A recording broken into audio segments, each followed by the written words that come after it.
Second edition Pathfinder is focused mostly on rolling our favorite icosahedron, the 20-sided dice, or D20 for short. Many of you, without any experience in tabletop role-playing games, may have heard the term critical role or crit. In many games, rolling a 20 or 1 on the dice is a critical success or critical failure respectively. However, in second edition Pathfinder, rolls are a bit different, and a 20 isn't always a success and a 1 a failure. There are 4 degrees of success in Pathfinder 2nd edition. There is a success or a failure, and then there's a critical version of both.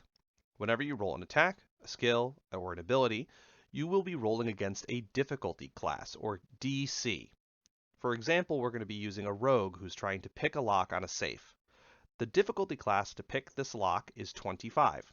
When the rogue rolls their D20, they'll take the result of the roll, add their thievery skill modifier, which includes the dexterity bonus and the proficiency bonus, and that is their total roll. If the roll was a 25 or better, that's a success.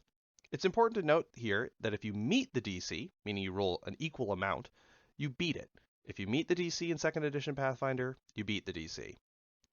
If the result was less than 25, however, it's a failure. Pretty simple. Now let's say we rolled really well, or were so high level that this was an easy check for us to get. If our rogue's total result was 10 more than the difficulty class, so a 35 or more in this case, it would be a critical success.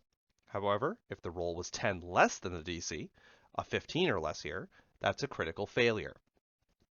This applies to all rolls, but there is an exception. If you roll a 20 on the dice, referred to as a nat 20 or natural 20, then the degree of success goes up by 1 step. If it would have normally been a success, it becomes a critical success. If it normally would have been a failure, it becomes a success. The opposite also applies to a natural 1 on the dice, which makes the degree 1 step worse. A success becomes a failure, and a failure becomes a critical failure. You can't double crit in either direction, so don't worry about rolling 20 above the DC or anything like that. That's everything you need to know about the degrees of success. Good luck, and have fun.